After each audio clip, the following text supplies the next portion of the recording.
A mne sa nechce zase do kostola, koľko to bude trvať a neviem čo všetko, lebo sme rozbití po predchádzajúcej noci. Tak dnes chcem v tomto videu povedať 5 takých dôvodov, prečo chodí kresťan do kostola.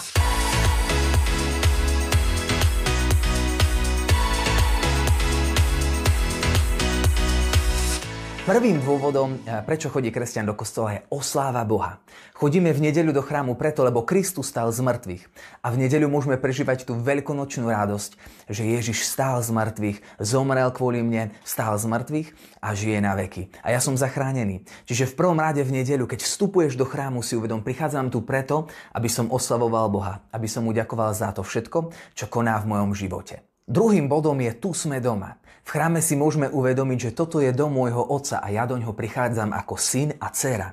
My nie sme siroty, ale prichádzame ako synovia a dcéry do domu milujúceho otca. Na to vždy treba pamätať a takto prežívať to, že preto tu som dnes, lebo prišiel som k tebe, Bože, ako tvoj syn.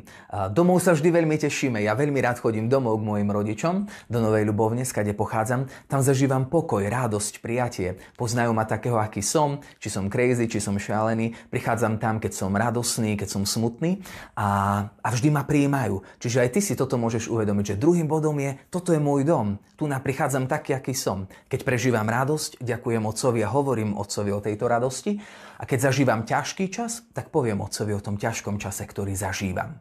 Tretí dôvod, prečo chodíme do chrámu, je to, že sa zdieľam. Boh tam je ako náš otec, sme si vraveli, že to je náš domov, tu sme prijatí, prichádzame ako synovia a dcéry a tam je to miesto, kde sa máš zdieľať, kde sa rozprávam s Bohom. Niekedy môže byť taká námietka, že veď Boh všetko vie, prečo mu mám rozprávať o tom, že čo ako prežívam a podobne.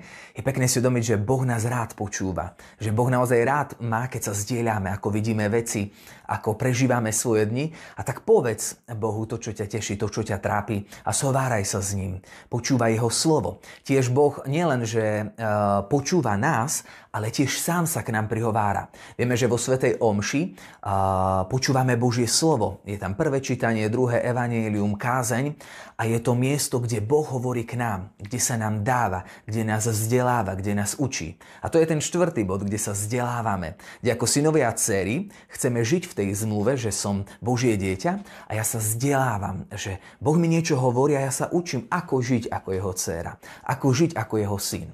A to Božie slovo, prvé čítanie, druhé a evanjelium, cez ktoré mnohokrát nám myšlienky utekajú a sme preč, obzvlášť cez kázeň, keď možno ešte kázeň niekedy je taká dlhšia, alebo náročnejšia, alebo nejaká nudnejšia, tak niekedy my tak uletíme myšlienkami.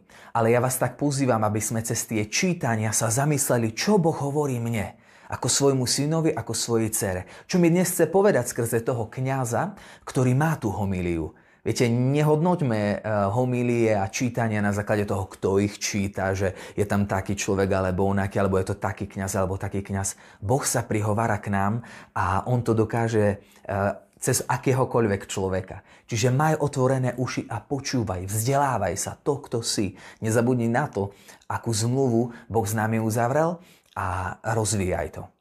Piatým dôvodom, prečo chodíme do kostola, je hostina. Vieme, že vpredu oltár, kde kňaz má hostiu a víno, je znakom hostiny, že Kristus pripravil pre nás hostinu. Je to jeho telo a jeho pokrm. A my potrebujeme na to, aby sme žili ako synovia a dcery, potrebujeme sa sítiť Kristom, aby sme to aj dokázali. A Boh to vedel, preto sám seba nám dáva za pokrm a nápoj v oltárnej sviatosti, aby ma posilnil. Aby to všetko, čo počúvam, to, čo si nesiem, som mohol spolu s ním nejako zvládnuť a prejsť cez to. Keď sú to krásne chvíle, sme vraveli, tak aby som naozaj prežíval tú radosť a keď sú to ťažké chvíle, aby som ho prijal v Eucharistii, v tej hostine a dokázal kráčať aj cez tie ťažké chvíle. Preto, milí priatelia, chcem vám povedať, že ak znova otvoria na Slovensku chrámy, príďte s radosťou.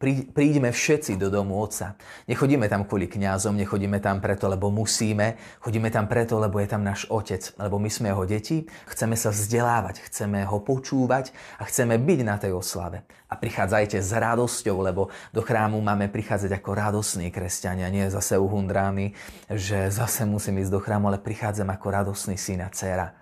A všímajte si jeden druhého okolo seba. To sú naši bratia a sestry. Nie som tam len ja sám, ale tí okolo mňa sú moji bratia a sestry. Tak sa môžete na nich usmiať, povzbudiť ich. Tých, ktorí ste dávno nevideli, tak sa na nich usmejte, pozdravte ich, pozdieľajte sa a tak nánovo vykročme. Nebuďme leniví, ale s radosťou vykročme za Kristom. Pa, pa.